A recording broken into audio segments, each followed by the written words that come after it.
G'day, I'm Ken Rowe. I'm a member of the Paignton Community Partnership. I'm also Vice Chairman of the Paignton Heritage Society, and we would like to form a heritage centre in Paignton. This is the building that we would like to acquire. It is the Old Paignton Science and Arts College.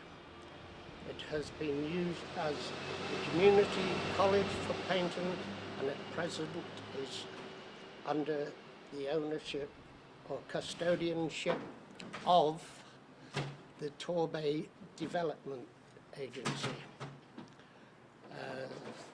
It was built in 1908, as can be seen in the carving above the doorway. I am now going to take you on a tour of medieval Paignton.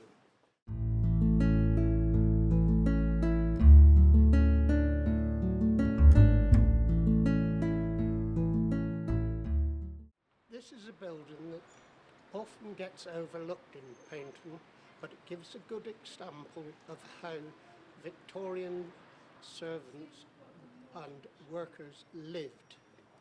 It is the old stabling block of Rossiter's. They would have had 3 or 4 of their carriages within this building. In the upper floors, they would have kept everything to feed the horses, and also the coachman would have lived there. This shows how people in Victorian days lived on site.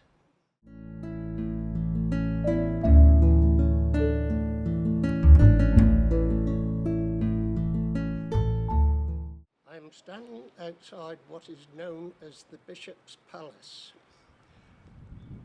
I'm at the base of a tower. This tower is not the first tower to be built on this corner. This one was built about the 13th century, but there always has been a tower here since the Saxon era. It was used to look out over the seas to see if the Danes were arriving or any other raiders. The Danes used to constantly raid the south coast. Inside the walls of this building, there are now no more original buildings, but there used to be about 400 cavalrymen which they could call on to protect the manor should it be necessary when the Danes were sighted.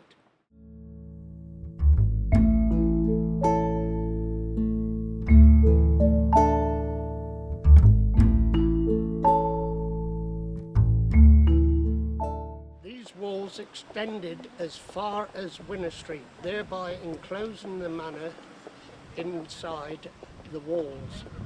There was nothing external, no buildings external to these walls.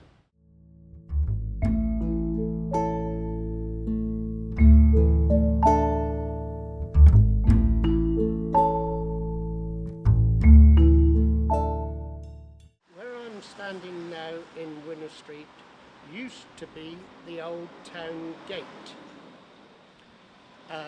We have no idea what it looked like. We only know that it existed because it was written up by one of the bishops on his travels from Brixham to Exeter, and he says he went through the gate at Paignton. Right next to the gate was the Globe Inn, owned by the Goodridges. The Goodridge were a very important family in Paignton and were mainly the sheriffs of the manor. That is, they had full control over the town, having been delegated the power from the bishops. It seemed good sense to put the pub right next to the entrance to the town so that any traveller coming in would want to drink.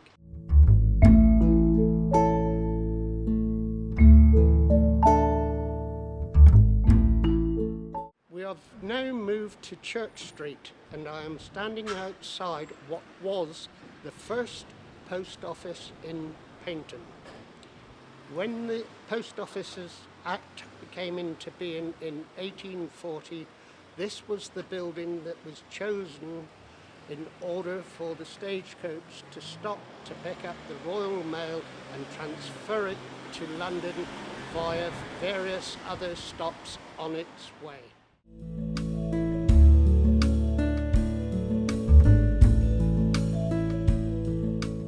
I am stood in front of what was the Crown and Anchor Inn. This was owned by Mr. Goodrich or the Goodrich family, and this is where the manor courts used to meet. The present building is a Georgian building, but previous to that was a timber-framed Tudor type of building which Mr. Goodrich decided wasn't up to modern standards and ripped it down and built this one.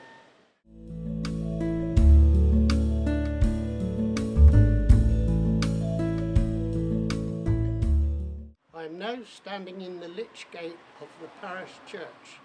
There has been a church on this site since Saxon times, so that's well over 1,000 years. The original Saxon church was probably dedicated to St. Petroc, but we have no proof. When the Normans came across, they built a church on the site of the Saxon church and dedicated it to St. Peter and St. Paul. The present church has no dedication, but is known as St. John the Baptist. So technically it should still be St. Peter and St. Paul.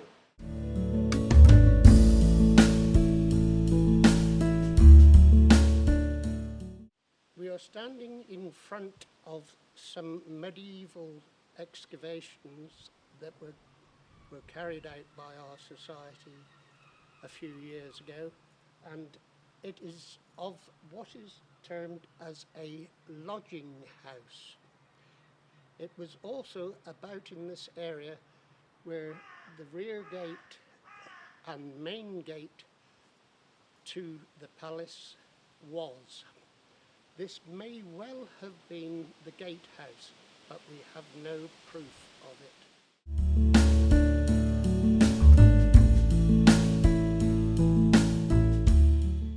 As you can see, I'm stood besides a sign commemorating the Paignton Fairs, and the charter was given, as you can see, in 1294, which was King Edward I's reign. Fairs were held on all the church festival days and were revived in 1954.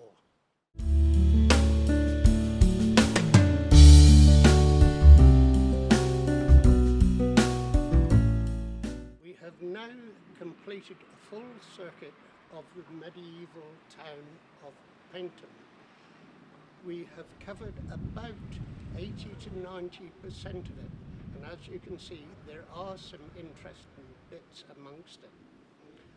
I hope you will endeavour to come on one of my town trails in the future.